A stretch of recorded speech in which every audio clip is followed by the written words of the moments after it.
This Radio Show. Bonsoir à toutes et à tous pour notre dernier rendez-vous ce soir avec Olivier qui va nous parler de MinScore. Oui. Alors comment ça va Olivier? Est-ce que toi tu as vu des choses sympas au Paris Radio Show? Alors pas tout à fait, j'ai surtout rencontré beaucoup d'amis. Et quand je vais en radio show, en général, c'est pour rencontrer des amis. Ça fait quelques années que je viens. Et en termes d'exposants, c'est vrai qu'on voit souvent les mêmes. Donc, c'est bien. Ça devient des amis. On a vu beaucoup de personnes expérimentées, des gens qui étaient dans le domaine de la transmission IP depuis une vingtaine, 25 ans, qui sont dans les codecs, tout ça, tout ce qui fait la diffusion de la radio. Là, on va parler de MinScore, mais avant de parler de MinScore, je voudrais que tu nous dises un petit peu qui tu es. Entrepreneur, tu lances des radios, tu testes des choses? Oui, je fais différentes choses. J'ai commencé à parler dans un micro à la radio, en live, quand j'avais 12 ans. Donc là, j'en vois certains qui vont se dire, il a 55 ans, il va nous raconter 43 ans de sa vie, la session va être longue.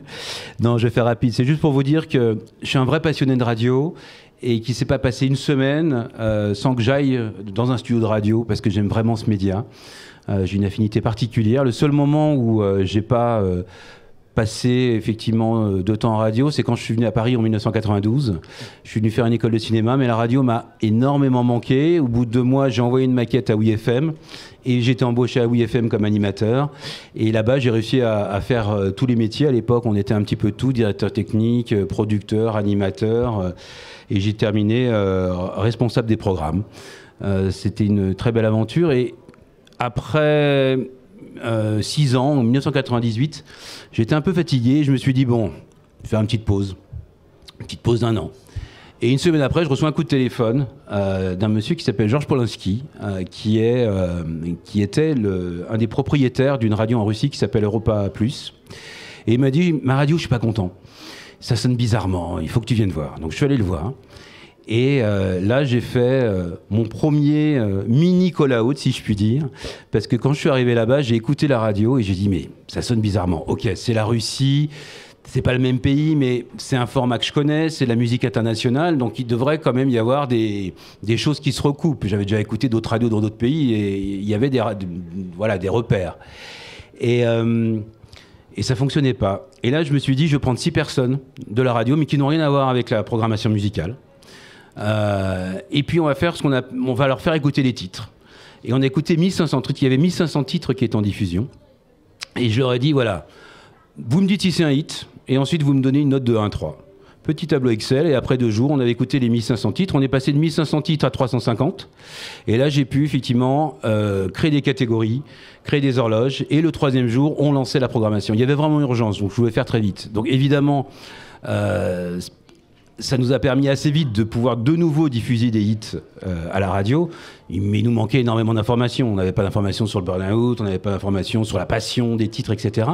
Mais c'était déjà une première étape. Après, bien sûr, on a travaillé avec beaucoup de groupes, notamment beaucoup de groupes américains où j'ai également appris beaucoup de choses sur la recherche musicale. On a travaillé avec les plus gros et puis après, on a développé nous-mêmes un petit peu nos méthodes. On a essayé au maximum en local de pouvoir travailler. Et quand j'étais en Russie, j'ai reçu un autre coup de téléphone d'une autre personne qui se trouve en Turquie, à Istanbul, et qui avait une radio. Cette personne s'appelle Cemako, et je travaille toujours pour eux. Donc depuis 1998, je suis vice-président de Power Group, qui a maintenant 5 radios, enfin qui avait, parce qu'on en a revendu là, mais on a monté jusqu'à 5 radios nationales et 2 chaînes de télévision. Et pareil, il avait un petit souci avec sa première radio, donc on a monté une 2e, une 3e, une 4e, une 5e ensemble. Et ça m'a vraiment permis d'avoir plus de recul aussi, de mieux comprendre un petit peu comment fonctionnait la radio. Et puis il y a il y a 12 ans, ah oui, j'ai oublié de vous dire, le groupe Lagardère était également actionnaire de Europa Plus en Russie. Quand ils ont vu le travail que j'avais fait en Russie, ils ont dit c'est pas trop mal, donc finalement on va la prendre aussi, et ils m'ont pris et je me suis occupé de la musique sur toutes les radios du groupe Lagardère à l'international, donc pendant cette période-là. Ça a duré 15 ans à peu près, le travail avec la Russie puis avec Lagardère. Et puis après, il y a 12 ans, je suis parti me promener un peu en vacances en Irlande. Je suis tombé amoureux de ce pays. J'ai adoré l'Irlande, j'ai adoré les gens, j'adore la musique, je suis un très mauvais musicien, mais j'ai trouvé ça génial. Une autre approche de la radio, très différente d'ici. Ici, on est très méditerranéen globalement dans la manière dont on approche la radio, mais là-bas, les anglo-saxons, c'est vraiment pas du tout la même approche. Et ça me passionnait aussi parce que Radio Caroline, il ne faut pas l'oublier, c'est un Irlandais qui l'a créé. Il a acheté un bateau parce que son père avait un port en Irlande et il a mis ce bateau effectivement qui s'appelle Frederico, je crois de mémoire. Et il a lancé cette radio. Cette personne, elle avait un label indépendant et elle galérait parce qu'elle n'arrivait pas à donner ses titres à la BBC. Donc il en avait marre, il a dit allez, moi je vais faire ma propre radio, et c'est là qu'il a monté Radio Caroline. Et ça a été une expérience effectivement extraordinaire. Donc toi, de tout ça, toute cette expérience, à un moment donné, tu dis il y a quelque chose à faire sur les choix de musique, l'analyse, essayer d'automatiser un peu tout ça, et tu imagines un outil d'abord pour toi, pour te rendre service.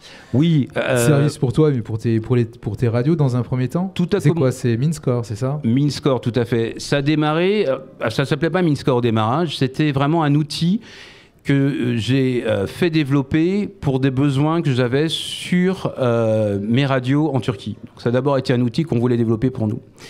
En étant à Dublin, j'ai eu la chance de rencontrer un développeur français qui est génial, qui un jour m'a fait comme ça, pour me faire plaisir, j'avais monté une radio, un site internet entièrement automatisé. Quand j'ai vu le truc, j'ai fait waouh, c'est cool. Et après, j'ai commencé à lui parler effectivement de cette idée de faire un logiciel pour la recherche musicale. Donc on a commencé à faire un truc ensemble, à l'origine que pour la Turquie. Et puis après, de bouche à oreille, les gens commençaient à discuter, et puis on a fini par le commercialiser il y a quelques années. Donc cet outil-là, on peut peut-être le regarder dans quelques instants. On commence à regarder un petit peu les premières pages, non? On peut regarder un petit peu. Alors, ce qu'il faut savoir aussi, pourquoi je suis là, parce que le titre quand même c'était Success Story BBC Radio 1. Oui, parce qu'à un moment donné, cet outil, il passe de l'échelle de proto pour toi, pour tes radios, ton travail, ça intéresse des radios comme la BBC One. Exactement. On a eu plusieurs clients à travers l'Europe, mais au mois, donc c'est assez récent, c'était au mois de décembre, BBC Radio One m'a contacté via un de leurs consultants, parce qu'il avait vu le logiciel sur Internet. Et il s'est dit, ça m'a l'air assez intéressant et je voudrais faire des auditoriums online. Sauf que nous, cet outil, à l'origine, on l'avait développé juste pour faire les call-outs, c'est-à-dire juste les 35 titres les plus diffusés sur la radio. On n'avait pas prévu de faire un outil pour les auditoriums. Et quand ils ont fait cette demande, avec mon collaborateur, mon partenaire qui est développeur, on s'est dit, pas de souci, on va essayer. Finalement, 35 titres ou 150, c'est la même chose. Et donc on l'a fait, on a testé, ça a fonctionné, donc on a lancé ça tout de suite. Ouais. Eh ben, plongeons dans cette... Ah non, moi j'ai hâte de voir, de découvrir. Moi je suis curieux, j'aime bien trouver des nouveaux outils. Alors, en fait, il y a deux possibilités. Depuis que la BBC est arrivée, effectivement, sur l'auditorium, avant, on ne fonctionnait pas comme ça. Au départ, pour les call-out, on disait aux radios, OK, vous avez une base d'auditeurs, vous voulez faire du recrutement vous-même sur les réseaux sociaux, etc. Pas de souci, on va vous donner cet outil MinScore. Donc les radios pouvaient gérer directement leur panel, leurs extraits musicaux, les démarrer quand ils voulaient, les arrêter quand ils voulaient. Et mon idée de départ, c'était aussi de dire, vous allez payer un prix par mois, et ensuite, il n'y aura pas d'autres frais. C'est-à-dire, quoi qu'il arrive, vous faites 10 enquêtes, vous en faites 2, vous en faites 3, ça sera la même chose. Et vous avez la souplesse de pouvoir le réaliser quand vous voulez. Et surtout, vous pouvez voir les résultats en temps réel. Donc c'est ça qui est aussi intéressant pour pas mal de gens. Donc c'était ça l'idée de départ. Et donc avec la BBC, après, effectivement, on a avancé. Mais quand on veut faire des auditoriums, on ne va pas pouvoir demander à des auditeurs d'écouter des titres pendant 1 heure et demie. Donc la solution, elle est simple. C'est que maintenant, on a la possibilité de dire aux radios, vous gérez vous-même vos panels, vous avez un coût, etc. Ou alors, on peut vous proposer d'avoir un panel avec des sociétés dont c'est le métier. On travaille avec 3 sociétés qui gèrent des panels dans le monde. Et ces sociétés vont vous permettre, sur des critères très stricts, de pouvoir avoir exactement les auditeurs que vous voulez avoir pour faire ce test. Alors, sur les call-outs, faut voir, ça peut fonctionner en local. Bon, ça dépend des stations, si vous avez une grosse base d'auditeurs, etc. Par contre, c'est vrai que sur les auditoriums, dire aux gens, vous allez attendre 1 heure pour écouter des titres et vous aurez peut-être par tirage au sort un téléphone portable, ça marche pas trop. Donc les sociétés qui ont des panels, évidemment, vont rémunérer directement chaque personne. Donc les gens vont effectivement répondre. Donc on a 2 options possibles. Après, s'il y a des radios qui ont des problèmes en recrutement aussi pour les call-out, donc pour les petites études un peu plus courtes, on peut aussi leur proposer des choses. Nous, ce qu'on a fait aujourd'hui pour la recherche, on n'a pas fait des grandes listes, on s'est arrêté à 150, on a fait plusieurs tests et on s'est arrêté à 150 titres. 150 titres, on a aux alentours d'1 heure. Si vous voulez tester 450 titres, bah on fait 3 fois sur 3 panels différents. On fonctionne comme ça parce qu'on s'est vraiment rendu compte qu'il y a pas mal de pays où effectivement passer un certain temps ça devient compliqué. Même s'ils peuvent s'arrêter et reprendre demain, ça peut être un petit peu plus galère. Donc effectivement on s'est arrêté sur cette stratégie-là. Donc comment fonctionne le logiciel? Je vais juste vous montrer déjà... On va arrêter, ça démarre tout de suite. Là, vous allez voir l'enquête, donc l'utilisateur, les participants. Pareil, il y a 2 options. Soit on va l'intégrer dans le site internet de la radio en question, comme ça il y aura effectivement un engagement assez important. Mais ça peut être piégeux parce que quand les gens ils savent de quelle radio il s'agit, ils peuvent se dire à un moment donné, ouais, je vais dire que j'aime tout parce que c'est ma radio favorite. Donc faut ce qu'on appelle les P1, c'est les super fans. Et ils peuvent complètement vous pourrir les enquêtes. Donc il faut faire super attention à ça. Ou alors on peut très bien avoir une autre URL. Où il n'y aura pas le nom de la radio, on ne dira pas que c'est la radio, on mettra ça en marque, on va dire, neutre. Donc, comment ça fonctionne? C'est très simple, vous avez, c'est très classique, un petit bout de 14 secondes. Et les gens vont dire oui, j'aime bien, et hop, et j'adore. Et ensuite, ils passent au suivant. Voilà, donc ça va assez vite. Nous, on a bloqué effectivement... Attendez, là, je vais répondre plus vite sur le 3e. Voilà, les gens sont obligés d'écouter 5 secondes évidemment de hook, sinon ils pourraient s'amuser à se comporter de manière un peu étrange. On commence pas au début de la chanson, on commence quoi à un moment qui est important dans la musique. C'est quoi, c'est une norme ça? Ouais, c'est l'extrait le plus représentatif de la chanson.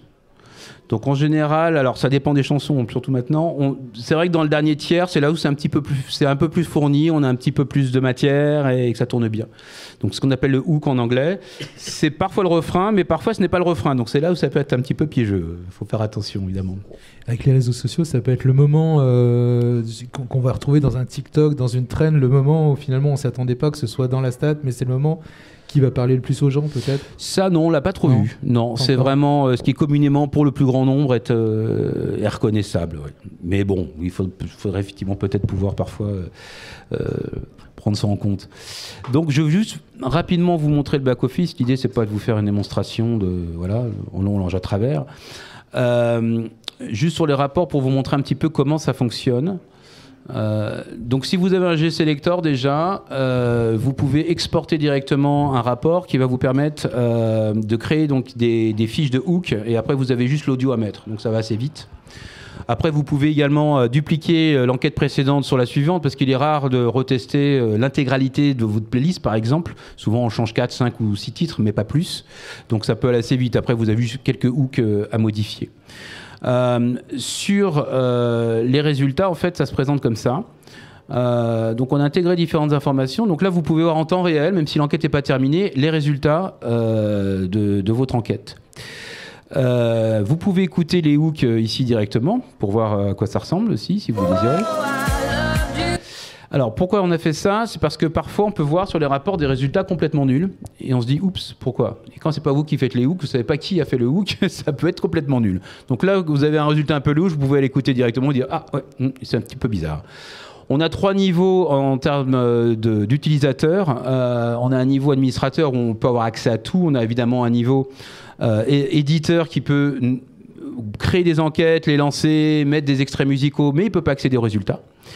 Et on a également un autre niveau qui est encore plus en dessous, qui est juste la création des hooks. Parce que moi, il y a des pays où c'est la production qui va s'occuper effectivement d'enregistrer les hooks et de les créer. Donc c'est comme ça que ça fonctionne. Sur les rapports, moi j'ai mis différentes informations, mais bon c'est facultatif. Les catégories, le soundcode, donc c'est le style musical, et le total play. Le total play, c'est le nombre total de diffusion. Alors moi j'ai mis ça parce que parfois on peut avoir des titres sur un rapport qui ont par exemple 30 diffusions et on va avoir un burn-out, donc des gens qui disent mais j'en ai marre de l'entendre de 20 ou 25. Et là, c'est pas logique. Vous n'allez pas vous amuser à retirer votre titre, parce que c'est une nouveauté, ou le mettre dans une catégorie qui tourne moins. Il faut le travailler effectivement un peu derrière. Donc parfois, quand la notoriété d'un titre n'est pas très forte, vous n'avez pas assez de répondants, donc vous pouvez avoir des résultats un petit peu louches. Donc c'est pour ça. Après, on vous a mis des indications comme le MinScore All et le MinScore Favori. Alors, le MinScore, c'est une formule mathématique qui va simplifier un petit peu, si vous voulez, tout le résultat que vous pouvez voir. Aux gens dans l'enquête, donc on leur demande est-ce que vous adorez le titre, est-ce que vous l'aimez, est-ce que vous détestez, est-ce que vous l'avez trop entendu. Le MinScore, c'est une combinaison mathématique de tous ces critères-là. Par exemple, si vous avez un titre qui a une passion qui est relativement forte, mais un énorme burn-out, le MinScore ne sera pas très fort, parce que le burn-out va un petit peu détruire le résultat global de la chanson. Donc c'est juste une aide pour vous. Et donc on a le MinScore de l'intégralité des gens, c'est-à-dire que tous les gens qui ont répondu, même s'ils ne connaissent pas la chanson, ils sont dans ce MinScore-là, dans l'intégralité des gens. Ça permet de voir le potentiel des titres. Et puis le MinScore favori, donc là c'est intéressant aussi, un peu plus intéressant, sont les gens qui disent je connais la chanson. Donc à partir du moment où je connais la chanson, là je vais la noter de manière plus précise et on va voir vraiment ceux qui notent par rapport à ça. Et un autre critère dont je vous ai déjà parlé tout à l'heure qui est très important, c'est vraiment le tired off, le burn-out, c'est vraiment les gens qui en ont marre d'entendre c'est ça, le titre, j'en peux plus. Moi j'ai des morceaux comme ça où sur toutes les radios en France, mais tout le temps, on l'entend tout le temps, à toutes les heures, dès qu'on tombe dessus en permanence. Il y a des morceaux comme ça, on n'en peut littéralement plus. Voilà. Mais quel que soit le style de la radio. Mais sur une radio, c'est très simple de savoir ce que c'est un hit. Ça, c'est très facile, tout le monde peut le faire. En plus, aujourd'hui, on a plein de canaux pour savoir où on trouve le hit. Ce qui est le plus compliqué pour une radio, c'est de savoir quand, à quel moment enlever le titre. C'est juste ça. Plus compliqué. Pour moi, une radio qui fonctionne, c'est d'abord trouver le bon format. Ça, c'est le truc absolu. Si vous avez un bon format et pas des titres géniaux, vous fonctionnerez bien. Faut être tout seul sur ce format-là, évidemment. C'est ça le truc. Et après, effectivement, diffuser les bons titres. Donc c'est en ça que ce type d'outil aide finalement à la programmation, en fait. Alors, il aide à la programmation musicale, bien sûr. Il va aider pour notamment savoir si on va diffuser, si on va se dire, par exemple, un titre qu'on vient de rentrer et qui a un énorme MinScore qui fonctionne très vite tout de suite, ça peut arriver parfois, c'est rare mais ça arrive, on va pouvoir s'amuser à le monter effectivement assez rapidement en haute rotation. Et là on va l'entendre beaucoup. Par contre un titre qui est en fin de vie, donc on a diffusé 800 fois, que tout le monde connaît, qui a un burn-out qui est très important, on va se dire bon ok, si la passion est encore forte, allez je vais le garder, mais je vais le descendre un petit peu, il va tourner moins. Je vais le descendre de catégorie, il va aller dans une autre catégorie, mais on va le diffuser moins à l'antenne. Donc c'est ça l'idée, c'est optimiser l'envie des titres par catégorie.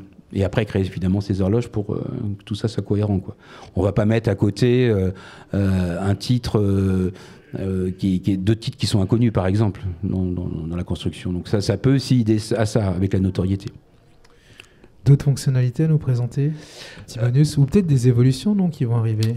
Alors, des évolutions de prévues? Des évolutions de prévues, oui. Là, on l'a pas encore fait, mais on va lisser les résultats sur 2 vagues, parce qu'il y a des semaines atypiques et parce que je pense qu'il est important. Et moi, je travaille comme ça en tout cas. Je prends toujours mes 2 dernières vagues pour pouvoir lisser, éviter les semaines atypiques, éviter le fait de s'exciter tout à coup sur un titre, de waouh super, je le mets en haute rotation, alors qu'en fait, non, il a une semaine atypique et il est pas très bon. Donc, faut se méfier un petit peu là-dessus. Ce qu'on va faire aussi, et c'est presque terminé maintenant, c'est qu'on va automatiser le travail entre les panélistes des sociétés qui font des panels et MinScore. C'est-à-dire qu'en fait, les sociétés qui détiennent les panels, donc les ID, nous on n'a pas le droit d'avoir les informations des gens évidemment, donc on a juste des identifiants, des numéros. Donc les sociétés vont envoyer directement à MinScore ces numéros et les gens vont répondre directement dans l'interface de MinScore et en retour on va renvoyer les informations dans les sociétés de panel. Ce qui permettra également aux sociétés de panel de pouvoir rémunérer correctement les gens, parce que nous on voit très bien par exemple qu'il y a des gens qui vont répondre partout à la même question. Des radios où on enlève plein de gens parce qu'ils disent allez, oui, non. Je veux gagner le téléphone, c'est ça. Voilà, je veux gagner le téléphone, exactement, c'est ça. On en a plein. Et ça, faut vraiment se méfier. Ça, c'est un petit peu le souci d'Internet. C'est un outil, c'est génial, Internet, mais c'est compliqué de faire le tri. Voilà, donc c'est très important de faire le tri. On a créé également un algorithme qui permet de repérer les comportements un peu douteux aussi dans les enquêtes. Voilà. Et il faut connaître aussi un minimum de titres pour pouvoir accepter dans le panel, ce qui est logique. Est-ce qu'on a un panel qui aurait des questions peut-être ou des titres à nous valider ou pas là dans la salle? Est-ce que vous avez des questions peut-être? Je vais vous faire passer un micro. Bougez pas.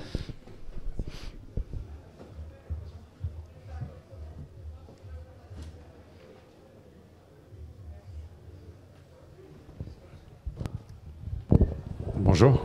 Donc, je voulais savoir par rapport au hook, c'est la société qui vous demande les sondages, qui vous envoie les extraits audio avec les hooks qu'ils ont eux-mêmes prédéfinis, ou c'est vous qui avez le même hook pour le même titre, quelle que soit la radio? Non, l'idée de départ, c'est vraiment de dire aux radios, vous avez vos hooks, vous gérez vos hooks, voilà. S'ils veulent de l'aide, on peut le faire, mais non, c'est chaque radio qui effectivement... D'accord. Et les radios ne partagent pas leurs hooks entre elles, et on n'utilise pas des hooks de radio pour donner sur d'autres. Chose importante aussi par rapport au panel, lorsque les radios, j'ai oublié ce détail très important, lorsque les radios créent leur panel, c'est-à-dire que parfois, ils ont leur base auditeur, bien sûr, qu'ils vont contacter, et parfois ils vont faire du recrutement sur Facebook, sur Instagram, plutôt sur Instagram. Nous, donc, ces gens-là, dès qu'ils vont s'inscrire dans MinScore, ils vont arriver dans un panel, mais ce panel, nous, on ne l'utilisera jamais.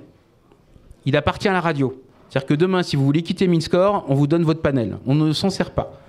Les auditeurs qui vont répondre, c'est pour votre radio à vous, et donc on ne va pas utiliser votre argent à vous pour remplir une base qui va servir pour d'autres radios plus tard. Donc c'est ça l'idée. Et une autre question aussi, puisque j'ai passé à la certification J-Selector il y a peu de temps, l'américaine, et sur la partie recherche, il n'y a pas beaucoup de choses qui sont montrées.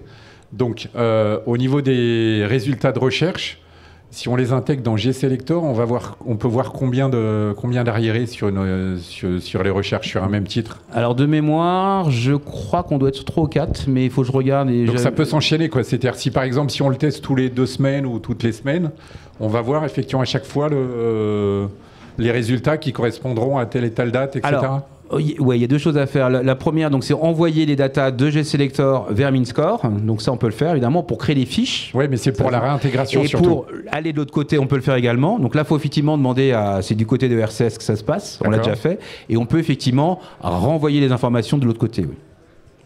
D'accord. Okay. Mais voilà, mais ça demande effectivement du côté des RCS, il faut vraiment qu'ils renvoient les infos.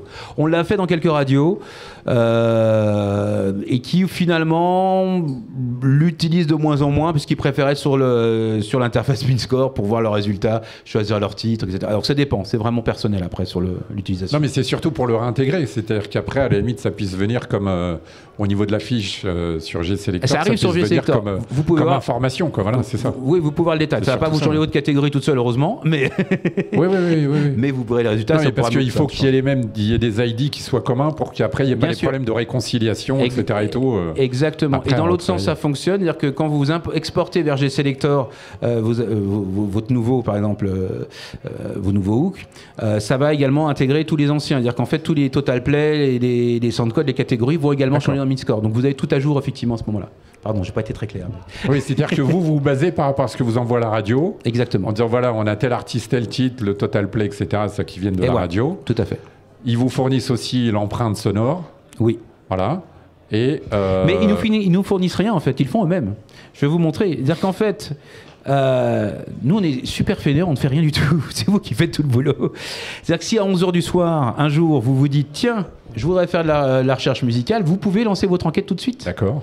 Vous n'avez pas besoin d'attendre. Donc pour créer une enquête, d'abord, vous allez créer donc, vos extraits musicaux ici, d'accord, Hook. Ouais. Et là je crée une enquête en direct, donc là je vais dans enquête, je me dis tiens, allez, je vais dupliquer celle-ci.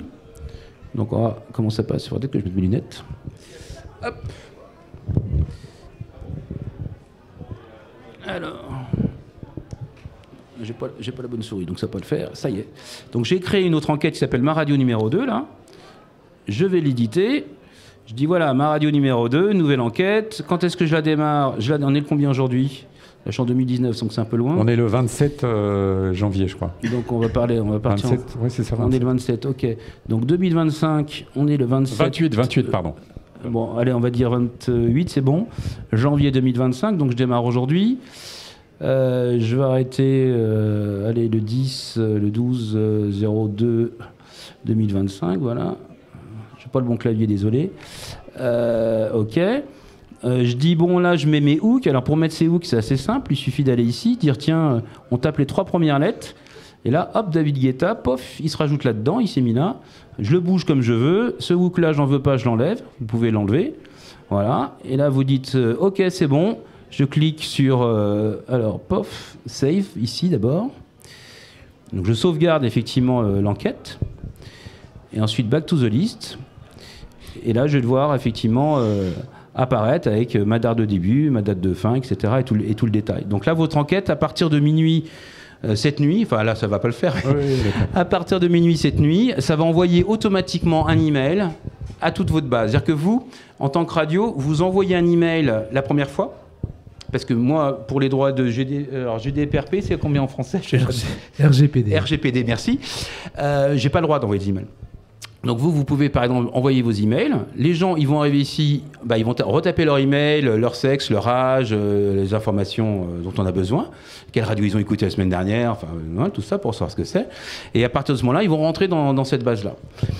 Et ensuite, une fois qu'ils ont fait ça une fois, c'est terminé. On va les reconnaître la fois suivante. Donc quand vous les réinviterez la fois suivante, déjà on va les inviter avec les emails automatiques qui sont envoyés sans que vous ayez rien à faire. Et puis dès qu'ils vont cliquer sur le lien, ils se réinscriront avec leur email. Enfin, ils taperont leur email, ils retaperont pas tous leurs détails, sexe, tout ça, mais ils iront directement sur l'enquête. Pardon, j'ai été un peu rapide là sur le... Et donc vous disiez que l'intérêt c'était de ne pas avoir plus de 150 extraits, sinon après il y avait un problème d'attention, etc. et tout, ce qui est logique. Voilà. Oui, ça dépend. Il y a vraiment, moi, je connais des pays où ils font des auditoriums avec 450 titres, quoi.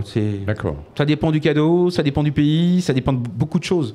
Et alors, par contre, on estime que c'est quelque chose qui est pertinent. À partir de combien de personnes qui ont écouté l'enquête globalement? Nous, on en dégage beaucoup, des gens. Nous, à partir de, alors avant, j'étais sur 150, et là, à partir de 80, on commence à avoir des choses à peu près cohérentes.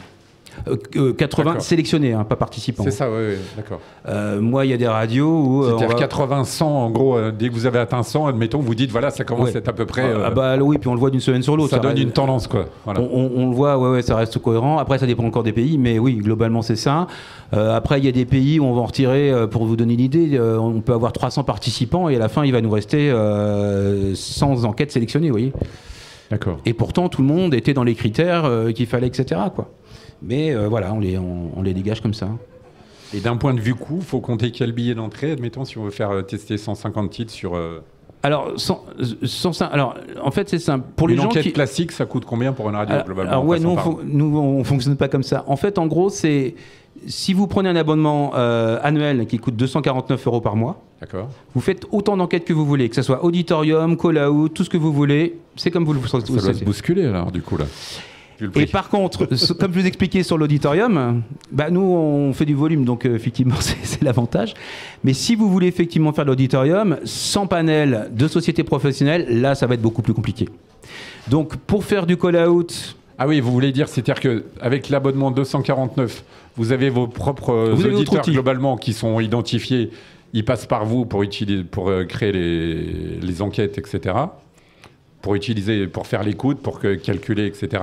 Et si par contre, si une radio vient vous voir en vous disant « je veux que vous me trouviez 200, 300 personnes pour effectivement qui correspondent à peu près à mon audience », là, ça devient beaucoup plus onéreux, là, c'est ça?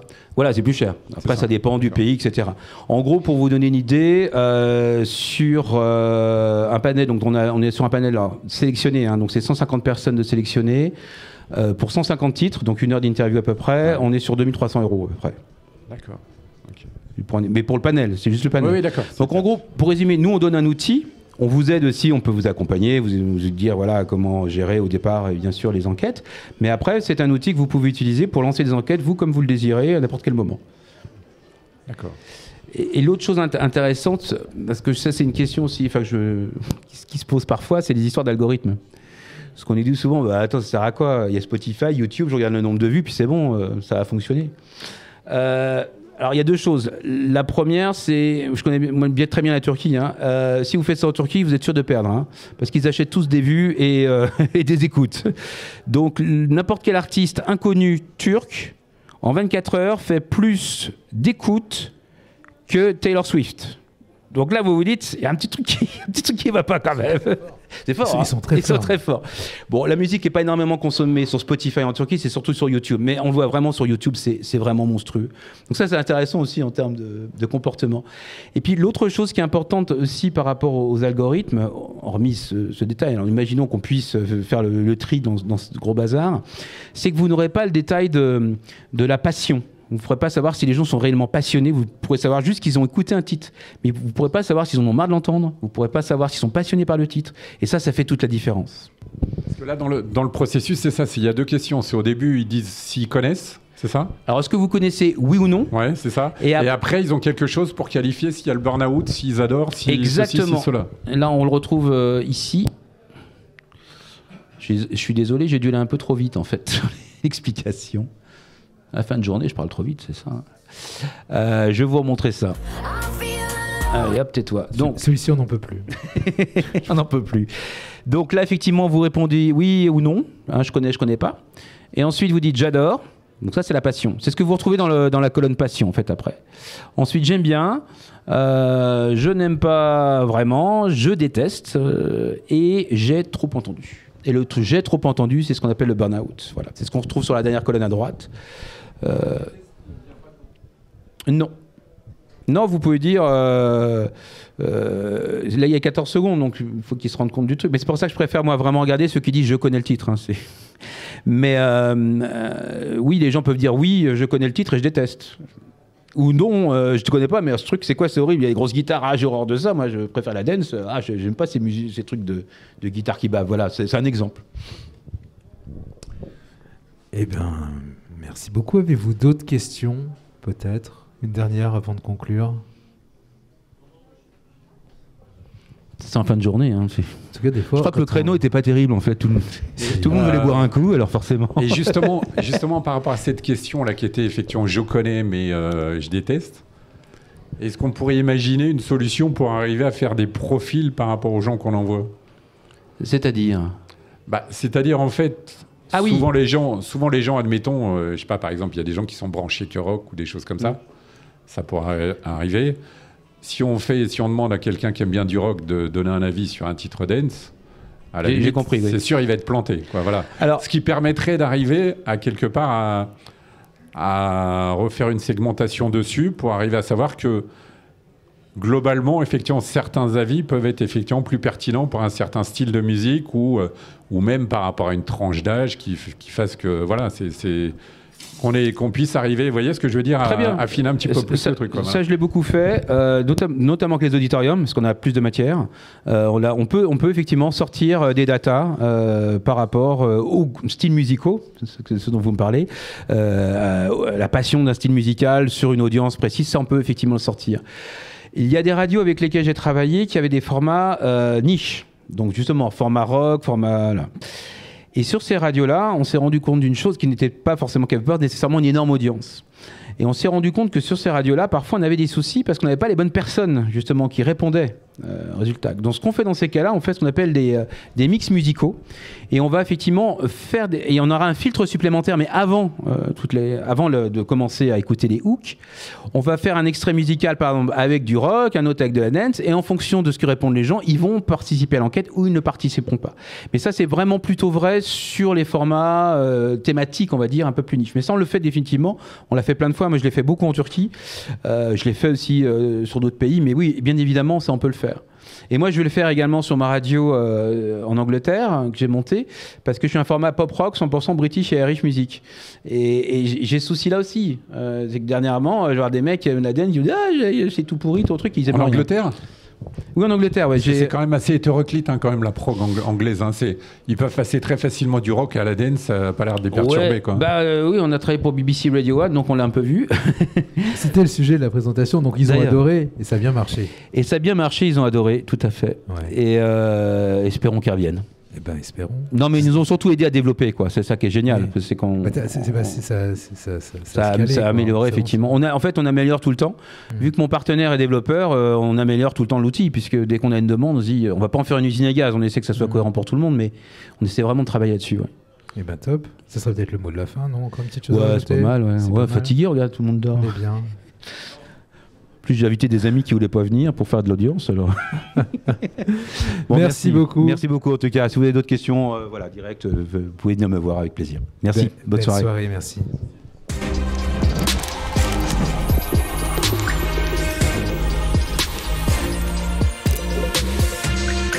Paris Radio Show.